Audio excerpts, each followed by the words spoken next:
I believe that it will become possible in the next 50 or 100 years to control the weather and climate artificially.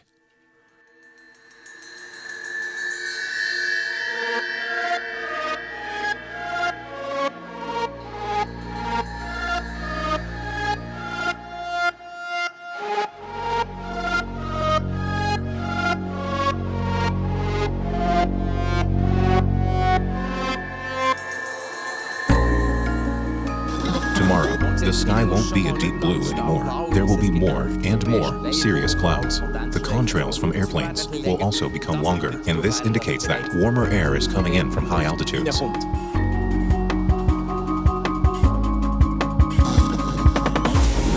This is about how we engineer the planet.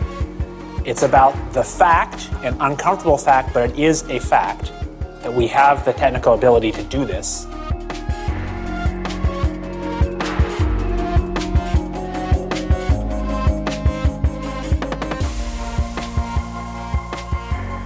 That's me, after 6 years of work on this film, over 40 interviews in 10 different countries, and thousands of hours in front of the computer. It all began in 2008, after I realized that increasingly, jet trails are extensively covering the sky and the sun.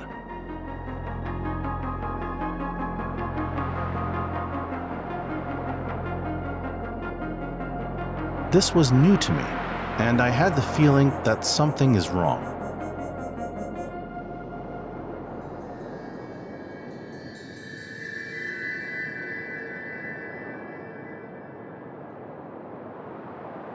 Contrails form everywhere where planes fly, and when a contrail was formed, it is moved sideways by the wind. First, they are very small until they get wider, and sometimes there are situations where a big part of the sky is almost fully covered with contrails. Well, here we see how man-made cloud cover is being produced, which influences the climate.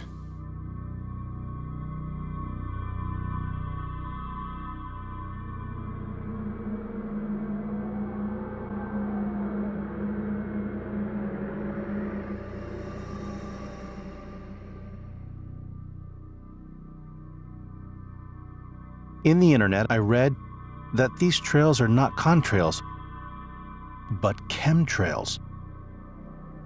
Trails of toxic chemicals, such as aluminum, barium, and strontium.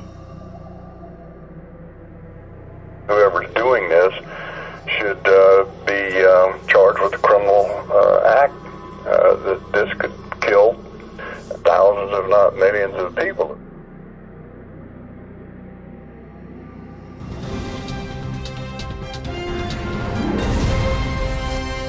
So the question being asked is the government spraying toxic chemicals into the skies all over the world to stop global warming? Well, they say the government is dumping chemicals on us to control or manipulate the weather. And these are literally crimes against humanity. In different directions that causes this crisscross pattern in the sky. Are they passenger planes? Are they military planes or commercial flights that are leaving the trails? We don't know. It produces a cirrus, which finally blocks out a small part of the sunlight.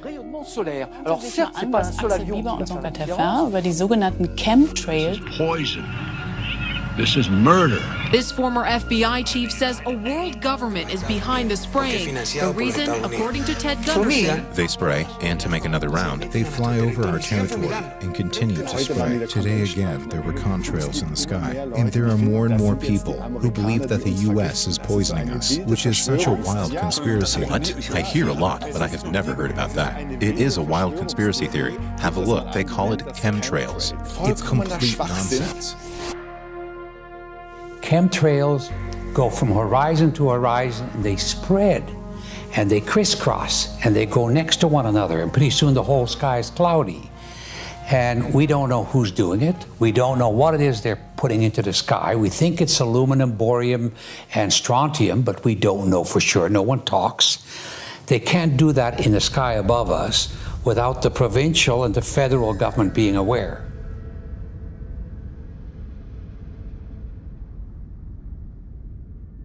I believe this hearing marks the first time that a congressional committee has undertaken a serious review of proposals for climate engineering. That is not surprising because this is a very complex, controversial subject that has had little formal debate in the United States. Geoengineering carries with it a tremendous range of uncertainties, ethical and political concerns, and the potential for catastrophic environmental side effects. But we're faced with the stark reality that the climate is changing, and that therefore we should accept the possibility that certain climate engineering proposals may merit consideration. Solar radiation management methods, which you could also call sunlight reflection methods, seek to reduce the amount of climate change by reflecting some of the sun's warming rays back to space. Preliminary research suggests that we could rapidly and relatively cheaply put tiny particles high in the stratosphere, and that this would cause the Earth to cool quickly.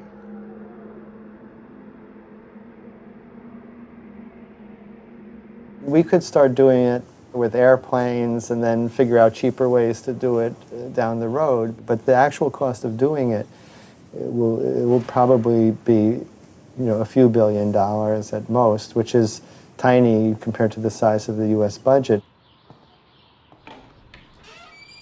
Wow. To save the climate with pollution? You have to first come up with this idea. But for chemtrail activists, this is not an idea anymore, but already a reality. My name is Dietrich Klinghardt. I am a doctor. I studied in Freiburg and wrote my dissertation on the autonomous nervous system. My main activity in the U.S., for what I am known, is my clinic that is specialized for detoxification. People from all over the world come to us with chronic diseases, and we have found that the fallout from the chemtrails is the most significant reason for the poisoning of the people and leads to a whole set of chronic diseases like autism and learning difficulties with kids, and with adults, the whole diseases of the nervous system, MS, ALS, Parkinson's, neuropathies, and all the degenerative diseases of the brain. The fact that the aluminum content in our nervous system has increased exponentially in the last years cannot be explained by the deodorant theory or the aluminum pots theory anymore, but can only be explained by the chemtrails.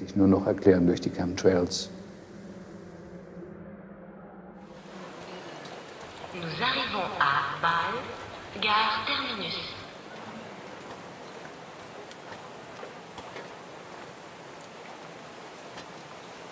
If I showed my face, I could get in trouble,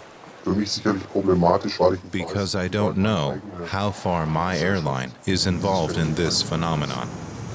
Officially, there is no duty to maintain secrecy, but we have actually something like a code saying that you don't talk about the things you see during a flight. It was on a summer morning in Scandinavia. We started with the nicest weather towards South Europe and back. The sky over Scandinavia was absolutely blue. And after takeoff towards west, we could see a big grid over the sea. And this grid was definitely not of natural origin. The wind direction was chosen the way that this grid would automatically, I suppose within 2 or 3 hours, have reached the town where we took off. And around this grid, everything was blue. It even attracted my colleague's attention, who asked himself, "What's that?" but then said, "Well, maybe some military experiments." I know that this is an issue for many years, even for centuries. And you see pictures from time to time. When I look at these pictures, I see normal contrails in the sky, which we see over and over in Switzerland. I remember there are many people who frequently see UFOs, although there hasn't been proof yet. And all the pictures I have seen from UFOs, I have to say, they remind me very much of a natural cloud formation, which I have already seen. And mostly, well, every time, it turns out to be be a natural phenomenon, which is nice to look at, but finally is nothing more than nature. With this plane, the C-17 Globemaster, we could definitely see that substances were dispersed, that it sprayed. We figured that out while flying by, that close to the jet engines. Substances were brought out.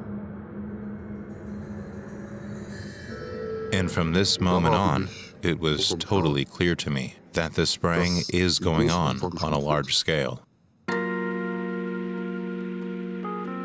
Are we really being sprayed? One thing is for sure, just by looking up in the sky, I won't find a convincing answer. Are we going to wait? Yeah, let's go.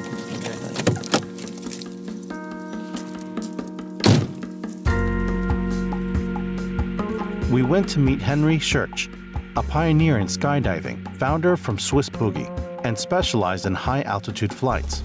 Henry Schurch, Swiss Boogie. Mr. Honka, welcome. How are you doing? Fine, and you? Do you want to see the plane? Yes, very much.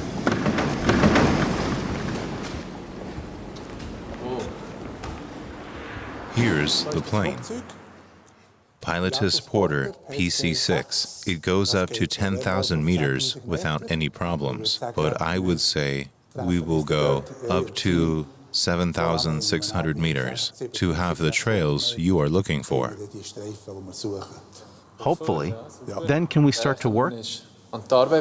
You can start to install everything, and when you are done, we can start to test. Fantastic. Thanks, Mr. Schurch. You are welcome.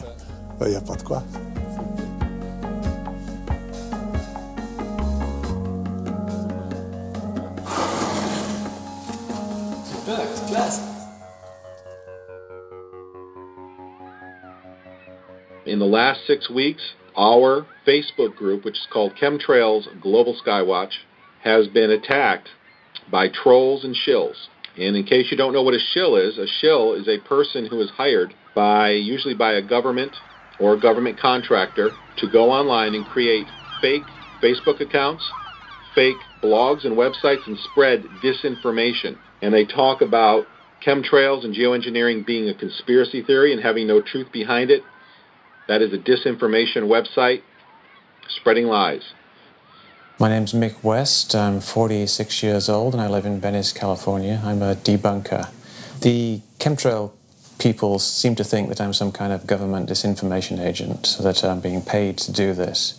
But really, I'm just doing it because it's a hobby of mine. I started out just because I was interested in contrails. I'm actually retired. I made a reasonable amount of money in the video game industry. I part-owned a company called Neversoft, and we did the Tony Hawk series of video games.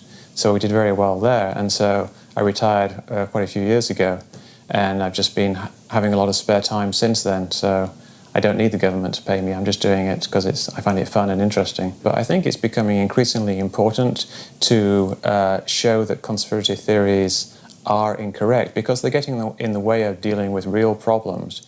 There's real problems with climate change and pollution, but people aren't addressing them because they think the chemtrails are happening, and so it distracts away from real problems. So I think if I can show that chemtrails are not real, it will help more people move on and actually address these other problems.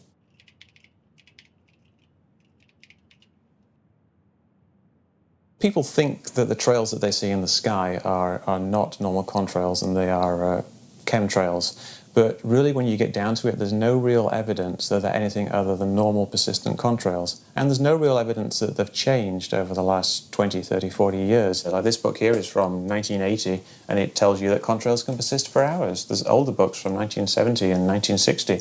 They'll tell you the same thing. So I want people to look at things that are real and stop wasting time with things that are not real.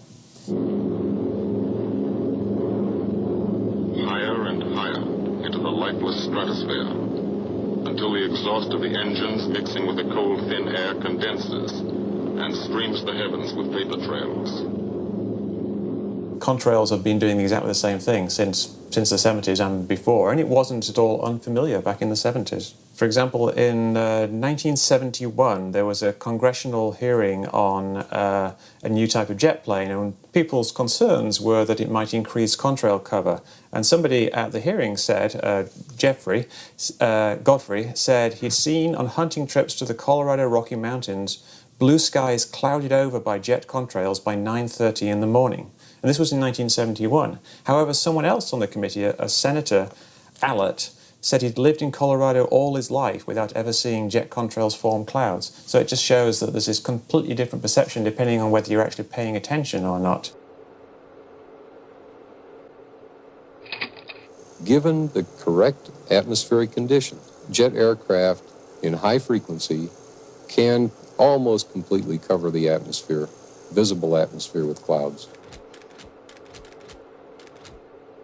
So this shows that contrails have been doing exactly the same thing since the 70s and before, and there's no real evidence that they've changed over the last 20, 30, 40 years. All that's happened is there's a lot more of them now because, for a variety of reasons, but mostly because there's more traffic. Flight traffic doubled in the last 15 years.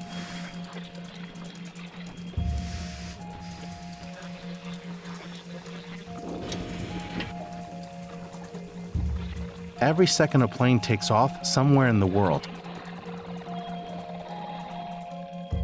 11,500 liters of jet fuel is consumed by worldwide aviation per second.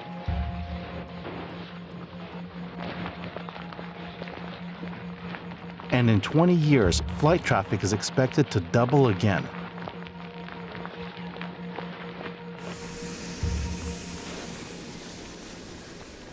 So what you see here in March 2009 is a spiral contrail that's been made by an AWACS aircraft over here in the North Sea. This is entirely man-made cloud covers that covers a greater part of the UK.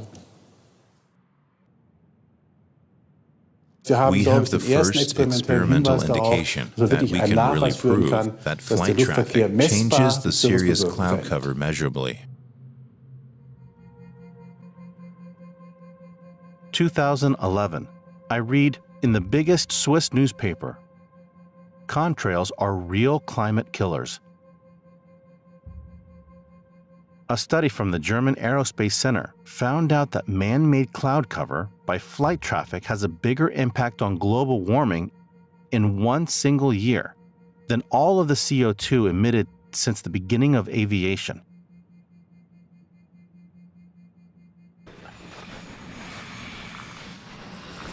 Despite the double impact of flight traffic on our climate, flight traffic is not regulated globally in any climate treaty. Neither the CO2 emissions nor the man-made clouds by flight traffic. With the contrails, it is obvious. At the moment, flight traffic is just organized in a way that it produces a maximum of contrails. Higher altitude, as well as lower altitude flights, reduces the formation of contrails in both directions.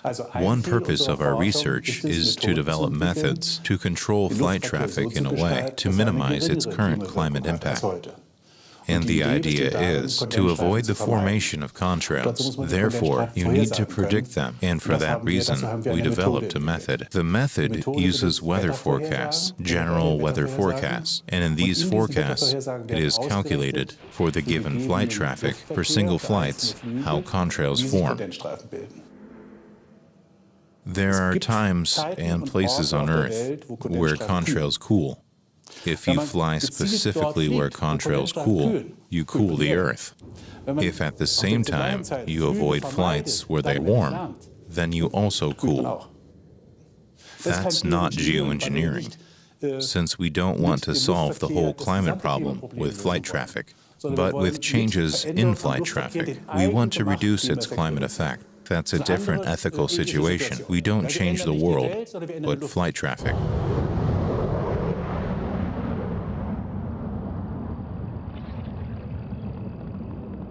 Not all planes which are flying form contrails. About 20 to 25% of the flights form contrails, and just 20% of them become persistent, depending on the surrounding relative humidity. Of course, the amount of ice particles depends on how much ice nuclei were emitted from the exhaust. Therefore, soot is also playing a role. The little soot particles form ice nuclei. Therefore, thermodynamics and water are important, as well as the composition of the exhaust fumes, but not specifically the chemistry. If you look closely, you can see that the contrail, this particular contrail right here, initially formed, but it's very thin. Well, you had very thick in this part here.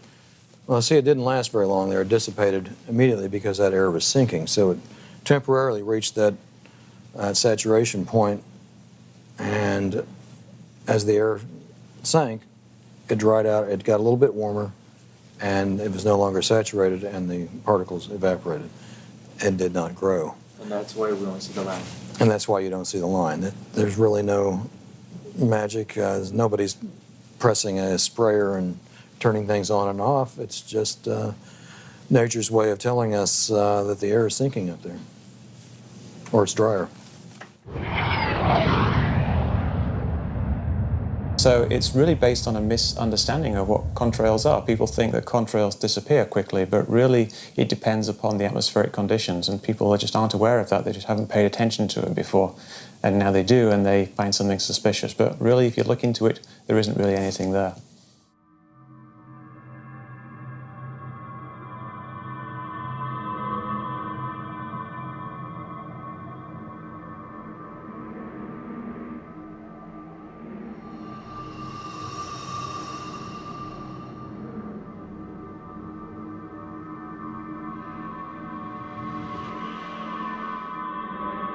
My name is Clifford Carnicum, and I'm acting as an independent researcher in this work. I worked 15 years for the federal government in 3 different agencies in technical fields, including Department of Defense, field called Geodesy, which is gravitational modeling, and also work in computers, sole proprietorship. And for the last 15 years of my life, I basically am an independent researcher acting in the public interest. This is why I'm doing the work. It's at one level, it's no simpler than if you knew that you had pollution. If you want to take this on the simplest argument, of which there are much more deeper and complex arguments, but if you wanted to take it at the simplest level possible and ask yourself, is it all right for you to have the deliberate and systematic introduction of massive amounts of pollution into your atmosphere without your consent and without proper disclosure? Is that acceptable to you? Is that acceptable to your children?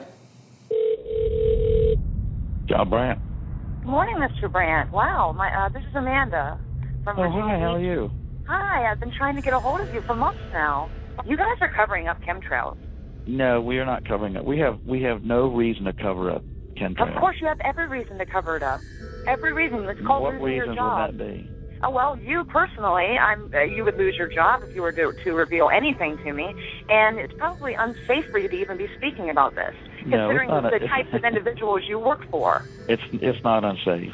It is unsafe. There's no problem with us talking on. You're a citizen. You're making a complaint. Oh, Lord, have mercy on myself. It's a complaint in an area that we don't have authority to regulate. One of the main questions that we will face in dealing with this issue is whether or not there is full disclosure or not, whether or not it is intended that the public receives the information on this subject. And the facts are that the public is not to receive the information openly. If you have a covert operation, a cover for that operation will be provided. That's the nature of a covert operation. All of the evidence indicates that it is very much a covert operation of the greatest scale that has ever been exercised on this planet and really in the history of humanity as far as I know. Literally the atmosphere of the planet has been altered, and it's a deliberate alteration of the atmosphere.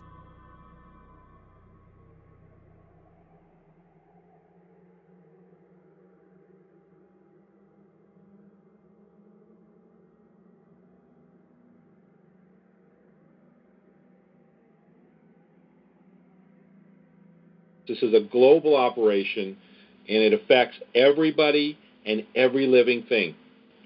So this is that important. There are arguments put forth that chemtrails, or these man-made clouds, are all normal due to the right atmospheric conditions, but this is not a reasonable argument.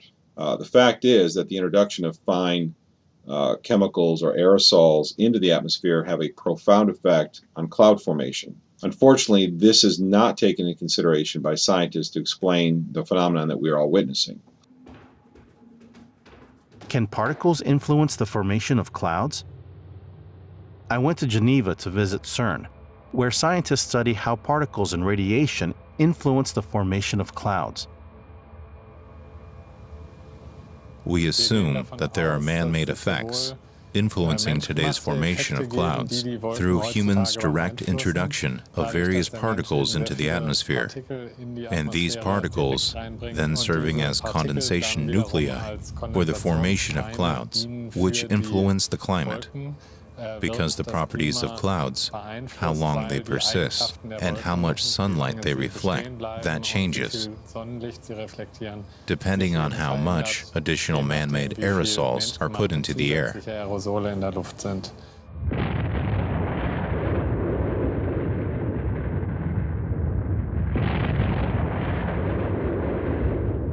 The Soviet climatologist Mikhail Budiko had the idea of imitating what volcanoes do and putting sulfur particles in the stratosphere, and this was around 1974.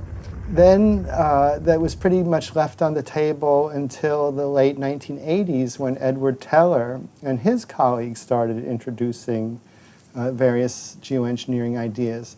Now, Edward Teller is known as the father of the hydrogen bomb and one of the chief architects of the Star Wars missile defense system in the 1980s. I wanted to work on theoretical physics, not on weapons, until the day I heard President Roosevelt speak. And he said that if scientists in the free countries won't work on weapons, freedom will not survive. And I had the irrational, strange, but powerful feeling that he was talking to me. That is when I made up my mind, and I have not changed it since. Teller said, we'll never cooperate to reduce greenhouse gas emissions. So he designed a whole bunch of sophisticated particles that could be put in the stratosphere or could block some sunlight. And he was looking at ways both to cool the Earth and to warm the Earth. And so this, and so this tradition of these geoengineering proposals coming out of the secretive, nefarious military-industrial complex has given, let's just say, a public relations challenge to these options. The chemtrail speculations are based on a patent from 1991 to reduce global warming. The particle seeding should be done at an altitude on the order of 10 kilometers. The particles may be seeded by dispersal from seeding aircraft.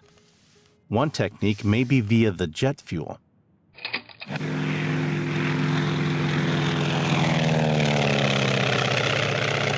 Mechanically, it's not so complicated. Step up here and I'll show you. See this little trigger here? That's a part of the pen we write with. When the trigger is pulled back, it opens a valve which permits chemicals to shoot out into the exhaust pipe. The exhaust pipe, being just about red hot, heats up the chemicals and makes the smoke you see from the ground.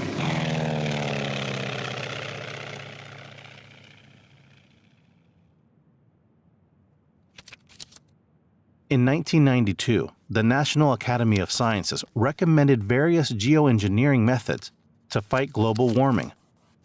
One proposed method to reflect sunlight was to maintain a cloud of dust in the lower stratosphere by the use of aircraft. In the 1990s, Edward Teller and his co-scientists were lobbying for the application of geoengineering. He argued that the cost for geoengineering would only constitute 1% of what greenhouse gas reduction would cost. In 2001, Edward Teller's geoengineering methods were mentioned in the IPCC World Climate Report.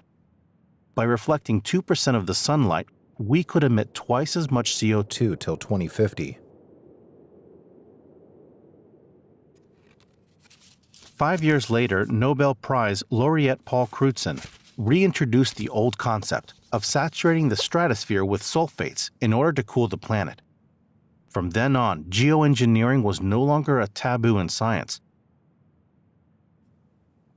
In 2009, the Royal Society published a report on geoengineering. The foreword states that if CO2 reductions achieve too little too late, then there will surely be pressure to consider a Plan B to counteract the climate effects of greenhouse gas emissions by geoengineering.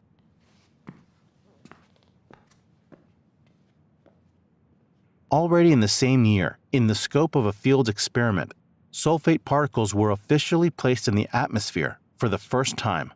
But not by the US, but by the Russians, successfully. The experiment showed that the technology works. According to the German Federal Office of the Environment, further research projects for geoengineering are expected, even large-scale experiments.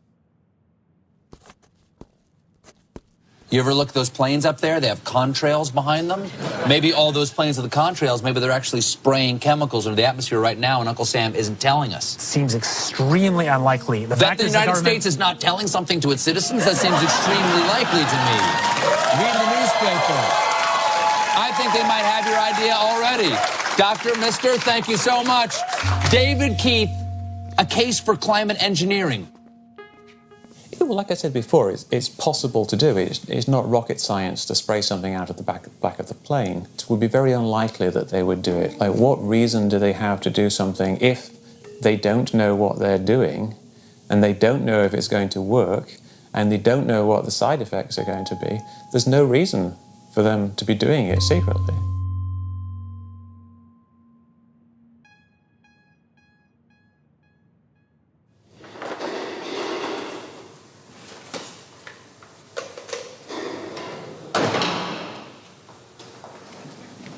Hi. Hi, Eve. Hello, Mathis. How are you? I'm fine. Great.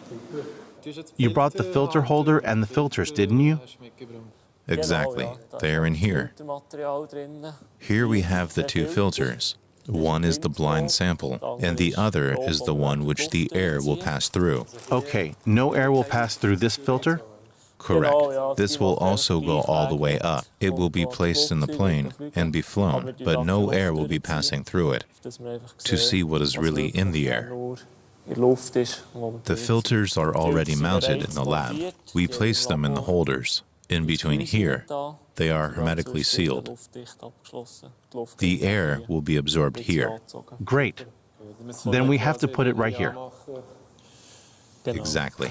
The tube is cold resistant, down to minus 60 degrees. That shouldn't be a problem. Here's the pump that absorbs the air. And here is a flow meter that shows us exactly how large the air intake is. And here we have the energy supply, since we don't have a 230-volt plug in the plane. So I can put the plug into the inverter and link it to the car batteries, and then we'll be fine. Great. That looks good. Then I propose that we move the equipment aboard the plane.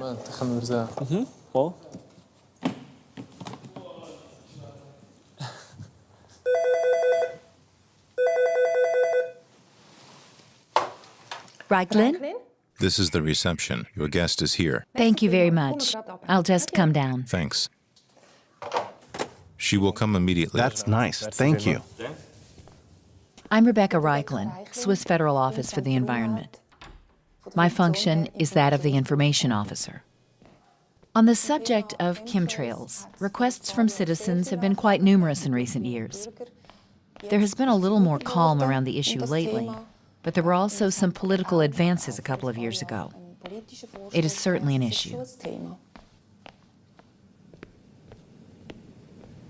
Hello, Mr. Hank. Hello, Mrs. Reiklin. Well, I'm here because of these chemtrails, and I would like to know, is there any reason to be concerned? No, there is no reason for concern. This chemtrail theory is baseless. In Switzerland, random extensive dispersal of chemicals is forbidden. Furthermore, airspace is so strictly controlled that it wouldn't be possible to do it secretly, as many claim. Therefore, it is impossible. This theory has no foundation. And are there any scientific studies to which you could refer me? No, there are no scientific studies on the subject, due to the fact that there is no foundation. There's no reason for an investigation either. The German Federal Office for the Environment made a fact sheet that was published in the internet, where they came to the same conclusion as we did. The German Aerospace Center has been undertaking measurements for years where they measure the air quality, and the results also show that there is nothing. We have frequently done chemical tests. In this case, nitric oxides, nitric acid, sulfates, and soot particles. Also, organic compounds were tested, and we tested the whole particle range, from nano-sized particles to 100 micrometer-sized particles, and the ice-water concentration, and the characteristics of cirrus clouds through in situ measurements with measuring devices that were either installed on the wings of the plane or in the aircraft's fuselage. Have you ever looked for aluminum, barium, or strontium during your tests? We didn't look specifically for aluminum, barium, or strontium because we do not know how these substances should get up there. Therefore, we haven't found them, but we wouldn't expect them to be there either.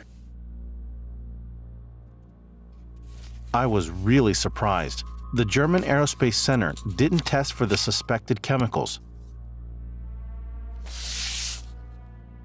The chemtrail conspiracy, I don't frankly believe at all. Do you know a study where aluminum and barium were directly tested out of a chemtrail? No, I don't know any study like that.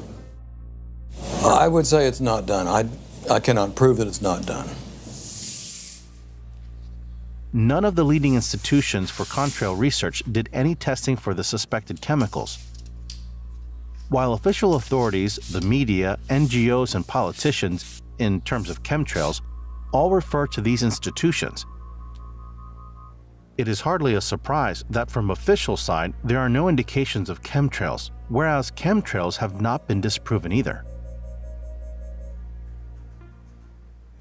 We also have a measuring network called Nobel that measures the air quality all over Switzerland.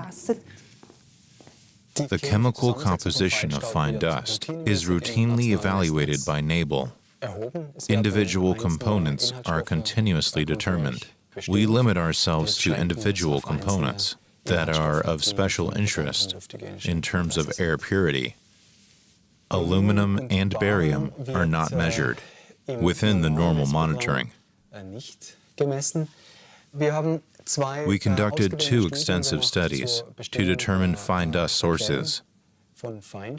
We undertook a study in 1998-1999 and repeated this study 10 years later at different locations.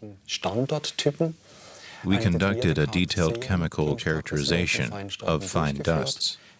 In cities, the aluminum content is slightly higher than in the countryside because there are additional sources, such as construction sites or the swill of dust from road traffic. With barium, we see a quite clear difference between cities and rural areas. Barium is an element which is emitted by traffic, not through the exhaust pipes, but rather by abrasion particles, for example, by the abrasion from brakes. Barium concentrations are significantly higher along traffic routes than in other suburban or rural areas.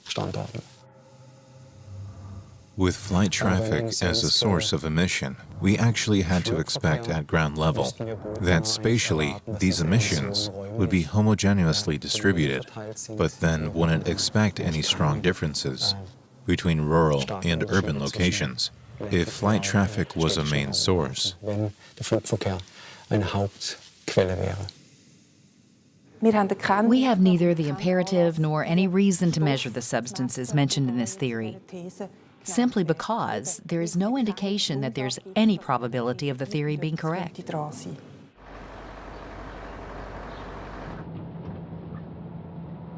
I visited several cities in Germany to do educational work on HAARP and chemtrails, and finally, together with activists from saubererhimmel.de, we started a protest by putting a 16-square-meter banner posing the question, why Greenpeace is not active against depleted munition, HAARP, and chemtrails.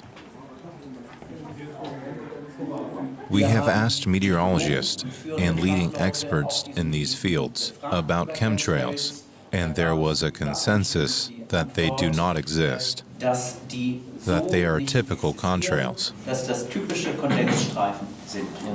We didn't conduct our own measurements. We discussed it with experts, and there was a clear tendency that if there are new results or data, we are willing to consider them.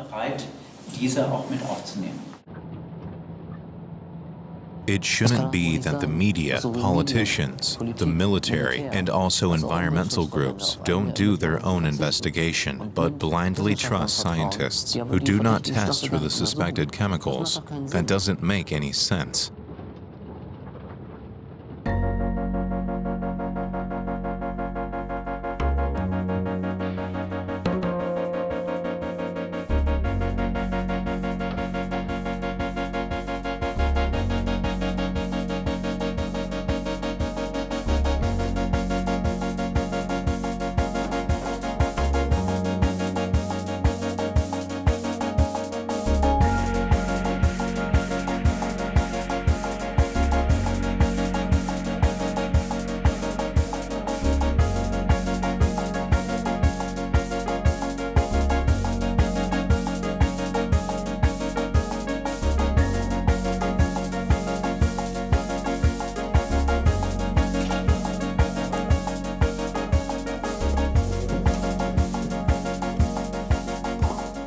How are things looking, Eve? It's looking very good.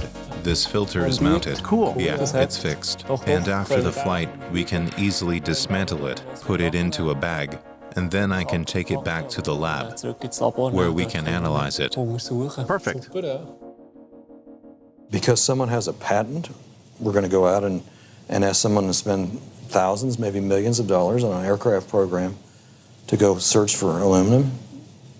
No, it just doesn't make any sense.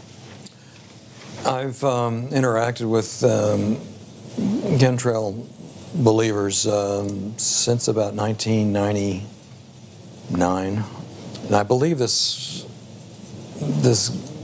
coincided with an experiment we had in 1996 called Success. One of the things we were looking for was to fly through contrails to study the ice crystals formed in the contrails and see how they change with time as the contrail grows. We realized then that, yeah, there's a lot of spreading going on from these contrails. We weren't spraying anything. We were just flying these aircraft to do a study.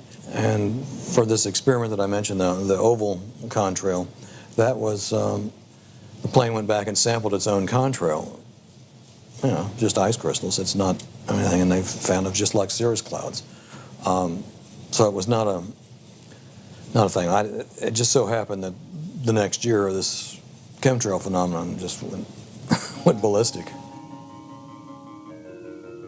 Maybe it went ballistic because the researchers in this project indeed found higher concentrations of aluminum in the contrails and in aircraft exhaust.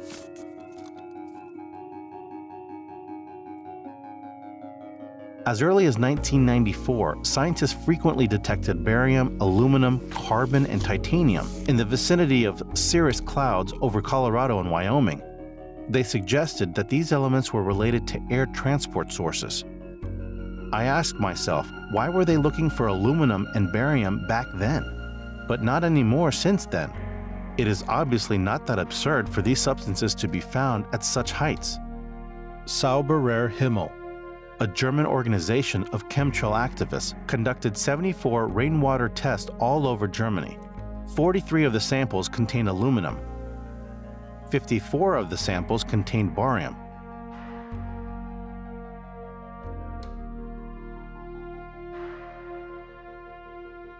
For me, as a scientist, it is important to measure, and the only measurement that is relevant for me is the assessment of human beings. How can we show that all of us are being poisoned by aluminum and are being poisoned every day? So we experience difficulties, first in the USA. Many laboratories received letters from the FDA telling them not to test for aluminum anymore. This was already an indication. It happened 3 to 4 years ago. And then the aluminum, which we breathe in, is nano-sized, which means that these are tiny particles, which cannot be measured with ordinary laboratory methods. And therefore, we didn't realize the severity for a long time. Because of the limited laboratory methods, it didn't show up in hair analyses, or in blood or serum analyses, until we came across a new method called apheresis. Apheresis is a blood cleaning method whereby all the blood is led through a filter system, and all pollutants in the blood are filtered out. And when nano-sized particles get close to the filter, they contract and form lumps, and can then be shown with ordinary measurement methods.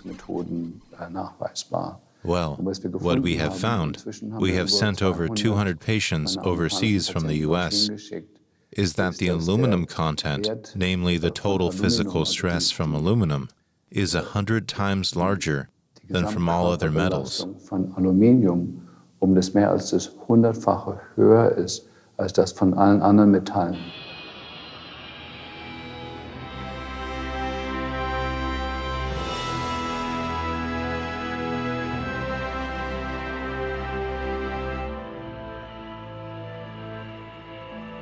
My first real stop for the film was in Mount Shasta, and Mount Shasta is in Northern California, and it's far removed from any industry. So literally there should be very little metal. Although aluminum is very abundant in the earth, it is not supposed to be an element in free form. So what they had found, for instance, Mount Shasta, which normally should have about 7 parts per billion of aluminum, they found 61,100 parts per billion aluminum. And that's thousands of times higher than normal amounts. It's no proof that the aluminum comes from these jet chemtrails. What can you say about that? Well, you know, I beg to differ. I believe that it does prove. If there's a helicopter 30 feet above your house and they're dumping something out that's falling on your house, and you test that substance and you find out that it's very toxic, I mean, how could somebody deny really what's going on? So, yeah. And if it didn't come from the aerosol spraying, where did it come from? So far, nobody has been able to prove that they've come from anywhere else. Well, what it looked like was just like cotton candy. It's quite, it goes quite hard, if that makes sense. And if you listen to it, it rips. It's got a Velcro-y sort of a sound to it.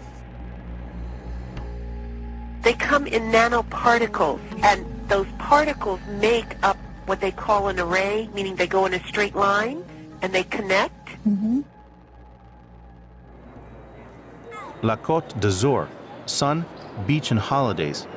But not for me. I followed up on a phone call from a French-Italian activist.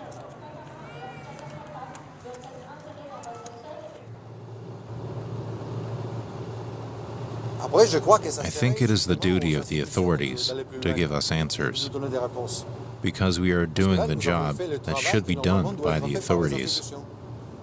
We have the common people paying for analyses, while the authorities should be doing it, and should be giving us answers.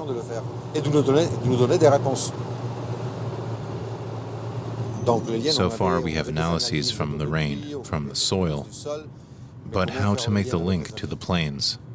Therefore, what Bernhard gives us is exceptional. My name is Bernhard Tellies. I'm now a 70-year-old man, and I'm specialized in inorganic chemistry. In 1991, I created this company called Analytica with the hope of doing something for the protection of our environment. At the end of last year, in 2012, I received a call from a lady by the name of Evelyn Dumas, who lives in the center of France. And she told me an incredible story of filaments falling from the sky. I was a little surprised and doubtful, but I said yes. If you send me the filaments in sufficient quantity, I can try to analyze them. And the whole adventure began.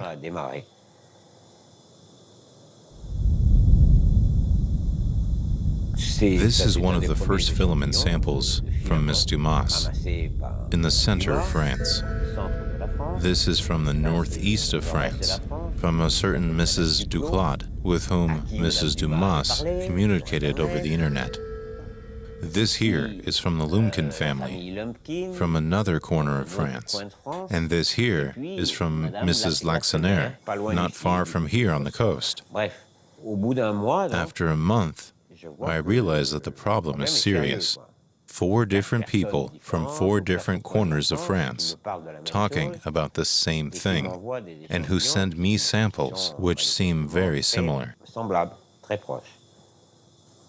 I analyzed these 4 samples. I wrote a report that was, in my opinion, very profound, substantial, and precise.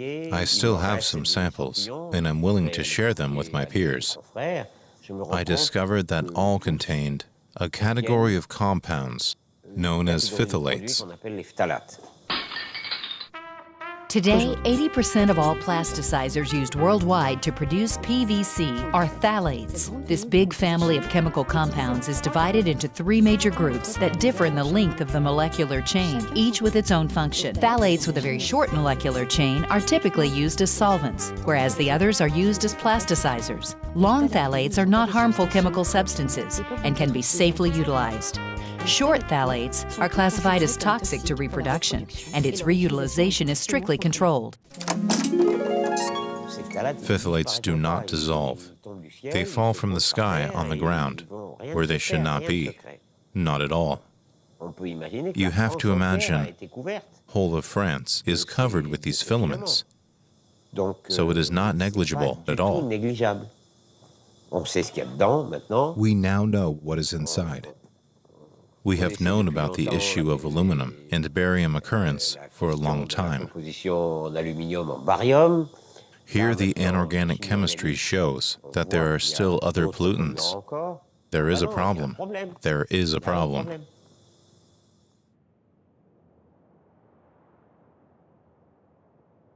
The actual work is much more serious than we'd like to admit, because it indicates that the general population is subject to this. There are a host of serious health issues that are implicated most directly with the research. And the research is indicating an exact match and correspondence between the nature of the physical materials I'm speaking of, in particular the filament material that I spoke of earlier, an exact match between that environmental type sample and samples which come from the human body as well as cultures. The agents that I'm seeing, unfortunately, have literally created a condition that is being classified as a new condition of ill health. The term is of Morgellons is used for it. My name is Roswitha, and I live here at Lake Constance. And I have come down with Morgellons for 1.5 years. It starts with tingling and itching of the body, and after a while you can see that out of the fingers, for example, or out of other parts of the body, the fibers are coming out of the skin, plastic fibers. It's terrifying when you see that. you don't know what it's all about and how it works, and you feel totally sick.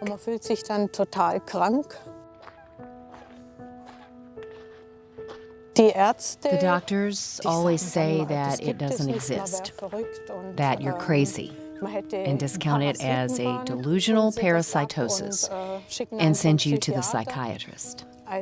You stand there not knowing what to do. You get sicker and sicker. It gets worse, but no doctor is doing anything, is investigating, or is helping. We have analyzed the fibers in the early phases, when it first becomes apparent and known in literature. They are protein fibers or substances. Earlier it was assumed that they were parasites, but we didn't find any DNA in them, a sign that it is something organic.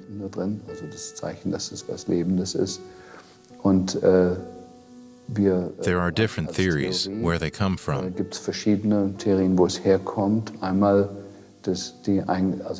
The fallout from the chemtrails consists of plastic nanoparticles, which are coated with aluminum, titanium, and barium. We know this because we had it analyzed in a nanolab.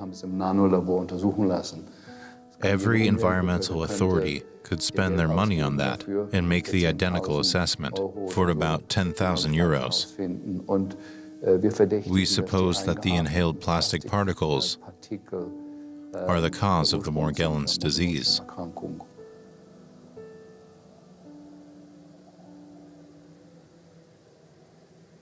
If we use our common sense, the link is totally clear between the chemtrails and the aluminum content in the air and the diseases mainly of children. When babies are born, they do not have a blood-brain barrier, any protection. The inhaled aluminum ends up directly in the brain and is one of the main reasons for the whole neurological problems we see with kids. The number of children with neurological problems is rising exponentially in a clear correlation with the spraying in the sky. There is a lot of circumstantial evidence, but it would be relatively cheap if any government agency just flew behind the planes and collected the air. But so far, it is left to individuals like us to spend their own resources on providing the evidence, and that's a scandal. We do not have the slightest indications that chemtrails are real. There are only statements based on fantasy, and there's no point in following up on such statements. Putting all speculations aside, I finally wanted a convincing answer.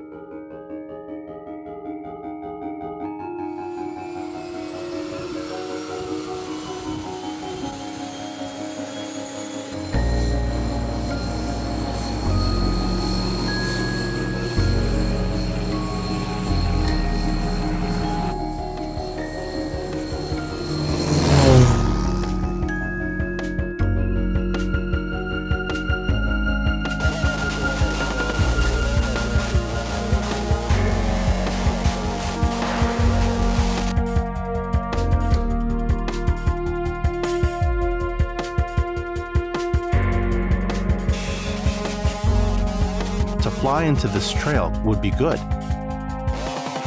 Yeah, but it is higher than 2,000 feet.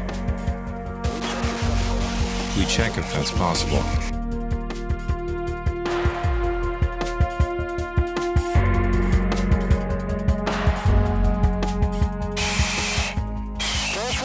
Can you hear me back there? Do you feel comfortable? What are we doing if we can't get higher? Then we go down. Then everything would be a waste of time. It is even higher than 25,000 feet. Can we go higher? Just 1,000 feet. Let's check what's happening.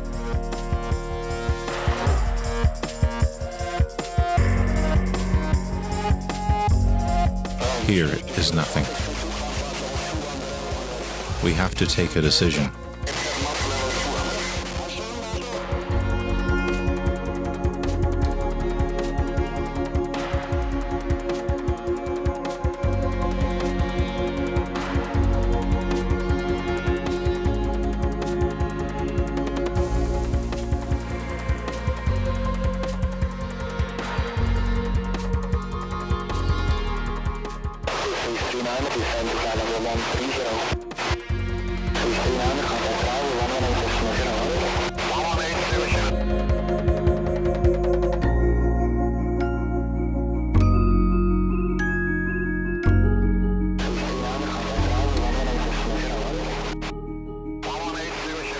Shit, we missed it by 1,000 meters.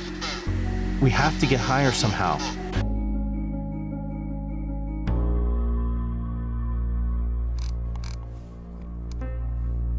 Spraying chemicals into the atmosphere could lead to drought, to floods, to ozone depletion, to vanishing blue skies and less solar power, to environmental consequences, and to the military use of the technology.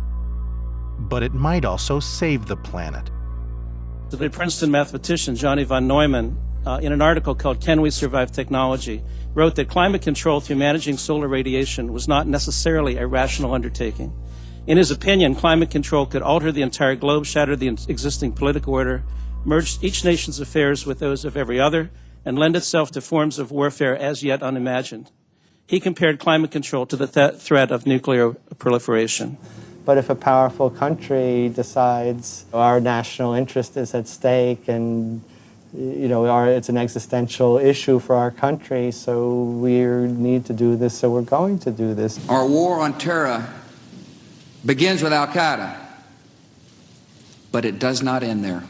We saw the United States do that in the invasion of Iraq, where you had the whole UN frameworks with weapons inspections, and then one country says, well, look, we think it's a national threat, we're going to go do this, regardless of what this international agreement says.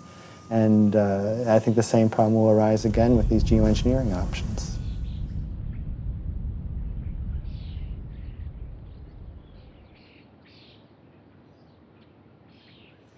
This image of a technocrat pulling the levers of weather control appeared on the cover of Collier's magazine in 1954. We were in a weather control race with the Soviet Union at the time, and an Air Force general had just announced to the press that the nation that controls the weather will control the world. The magazine article inside by President Eisenhower's weather advisor, Harold Orville, provided detailed ways of conducting weather warfare. The first documented applications of weather warfare was during the Vietnam War, using very old-fashioned methods of cloud seeding to disrupt the supply routes of the Viet Cong. As a result of the international uproar over Project Popeye, on the 10th of December 1976, the United Nations passed General Assembly Resolution 3172. It explicitly banned the use of weather modification in warfare. The weather wars were over, at least temporarily. Now, the fact that there was an international agreement is an acknowledgement that the weapons systems actually exist. The US Air Force, in a document entitled Owning the Weather in 2025, states in no uncertain terms, in 2025, US aerospace forces can own the weather. Weather modification offers the warfighter a wide range of possible options to defeat or coerce an adversary. The intervention could be designed to modify the weather in a number of ways, such as influencing clouds and precipitation, storm intensity, climate, space, or fog. With few exceptions, they involve infusing either energy or chemicals into the meteorological process in the right way at the right place and time. So we know that nuclear weapons exist. We are informed as to the destructive capabilities of nuclear weapons. But when the issue of environmental modification techniques is raised, public opinion is totally unaware that these weapon systems actually exist. They don't know that they exist. Okay, and they're not being discussed. They're not being discussed in the universities. They're not being discussed by the media, and the extent to which they can actually undermine human life on planet Earth is not addressed. We now have HAARP, and HAARP has the capabilities of modifying selectively weather patterns in different parts of the world, floods, hurricanes, earthquakes, and so on. Again, no actual evidence in the public domain of these techniques having been used against an enemy or either for defensive or offensive purposes.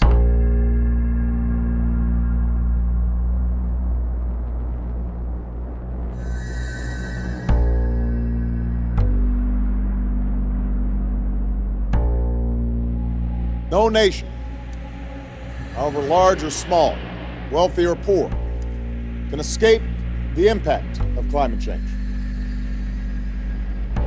Rising sea levels threaten every coastline. More powerful storms and floods threaten every continent.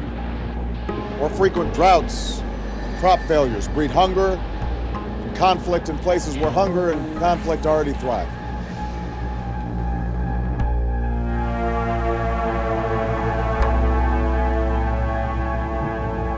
The security and stability of each nation and all peoples, our prosperity, our health, and our safety are in jeopardy.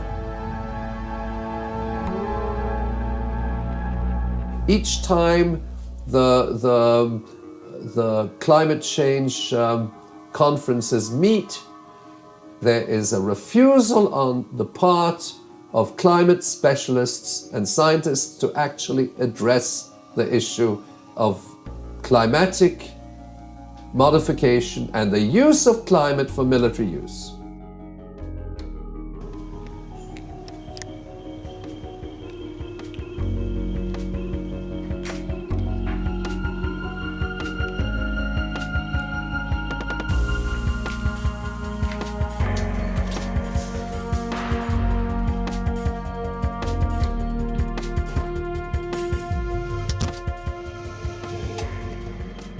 We can discern that in the sample of air where we collected the 14 liters, there is a signal of barium, which is 10 times higher than the blank value. And we can clearly see a difference there.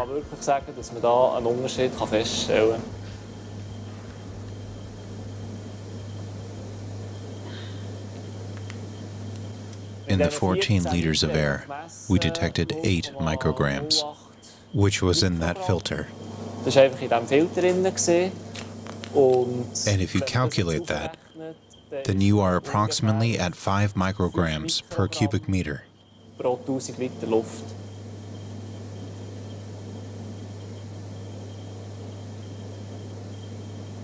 What surely can be added is that the sample volume was quite small, with these 14 liters. And to confirm this result, which I think should be possible, we would need to take a bigger sample, to be at around 50 liters. And then chances are very good of confirming this result.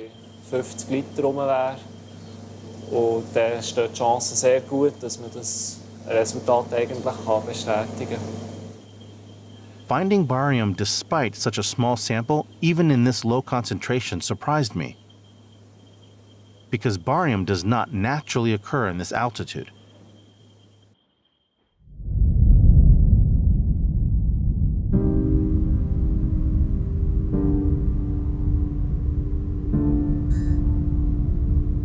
They're using planes, they're using aluminum, and they're using barium. And it's time that we stand up and stop this experiment.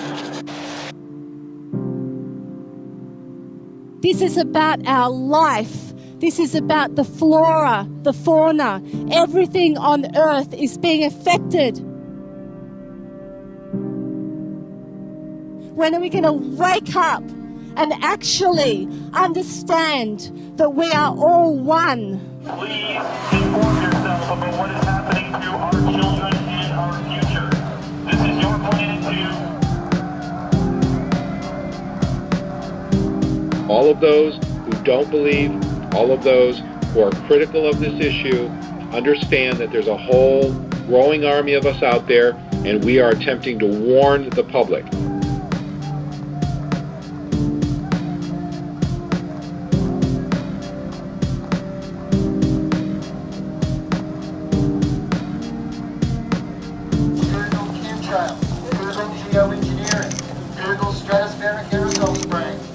particle solar radiation management.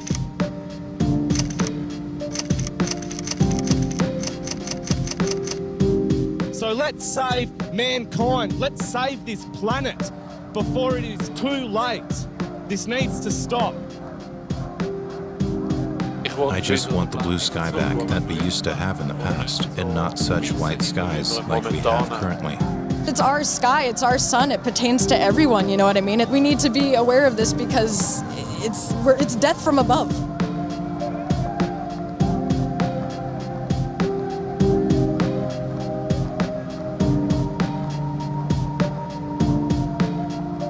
Hopefully we'll be able to raise awareness of the chemtrails just that little bit more. And we are human race that requires the sun, requires the earth, requires water, and requires air for survival.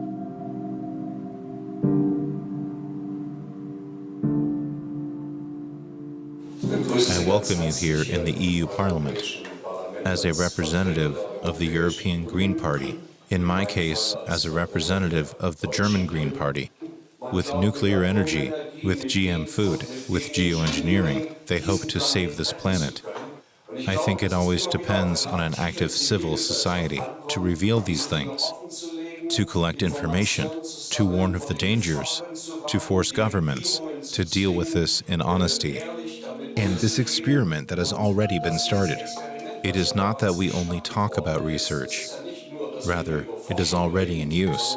The sky here is already being treated in a certain way.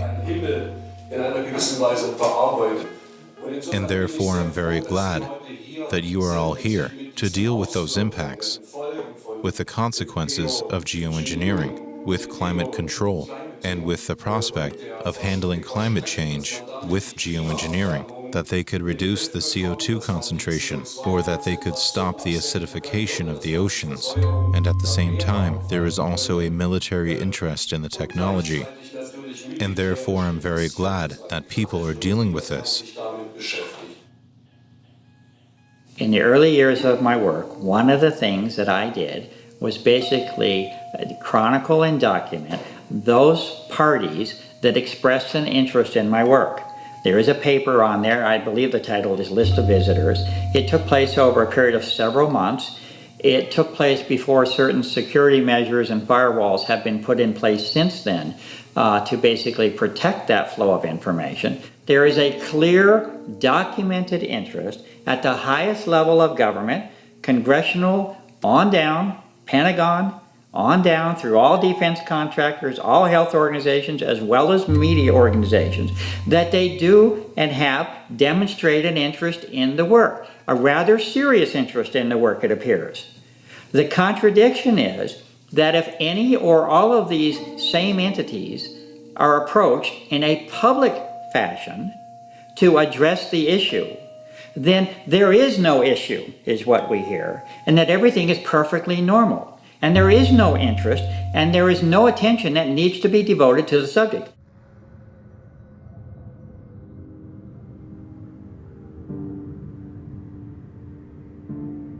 If those that have been called upon to respond to the need for investigation and inquiry and relief fail in their duty and obligation, then we as citizens must assume that role to the best of our ability, because we are stewards of this planet.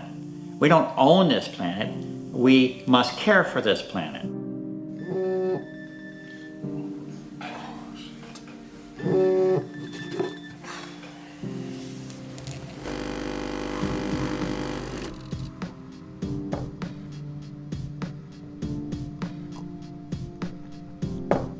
Text message received today at 5:56 p.m. Matt, here it is. I just want to tell you that we got the permission to fly at any altitude.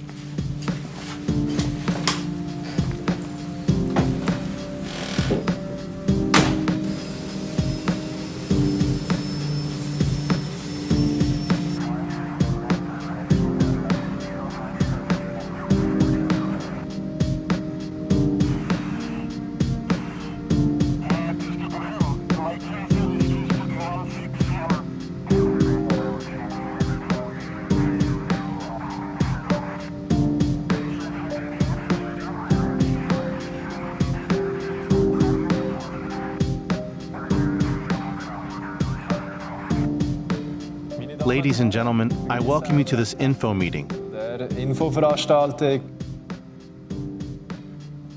Despite persistent trails in the sky, we were unable to confirm the first test results. At 8,500 meters above sea level, the air traffic controller wouldn't allow us to get higher, and we were unable to fly into a trail again. Although we took up 70 liters through the filter, the analysis showed sodium, potassium, and ferrous oxide. But unlike the first time, no barium. Further measurements would be necessary because many questions still remain open. Questions that should be answered by public authorities and by scientists, and not by us, the citizens.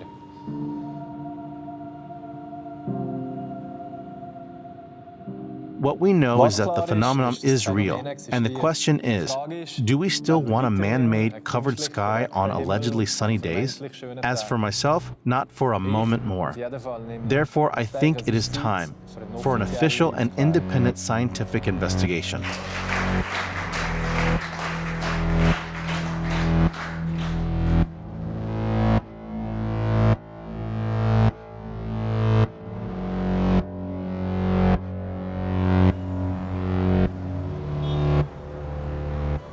After the film had been finally completed, I heard about a sensational study of the Swiss Federal Institute of Technology.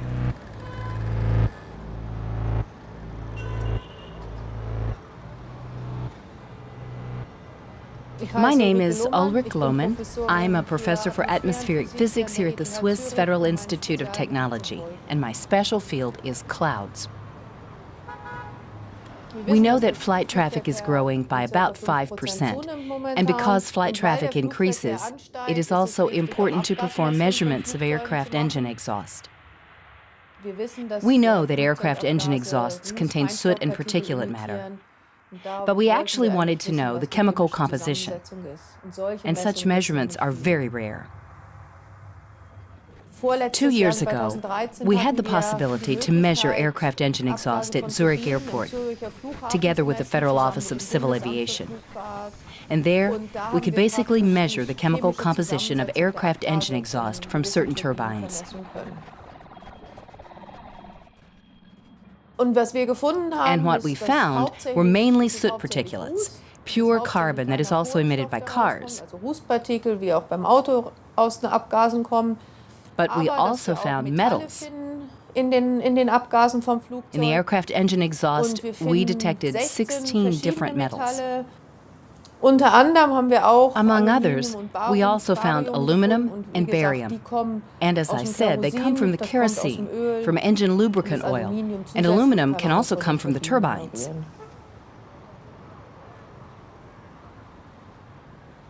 We made measurements from the jet fuel as well, and noticed, in the range of parts per millions, that the jet fuel contained aluminum and barium.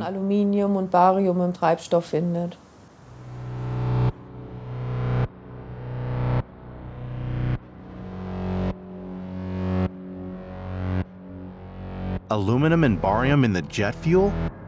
For over 10 years, this was, according to scientists, entirely impossible and absurd. And now it seems that these toxic substances are really dispersed into the atmosphere without any regulations. With the rise in air traffic, these substances will increasingly affect the environment and our health, unless public authorities will finally act in the public interest to stop this pollution for the benefit of life on planet Earth.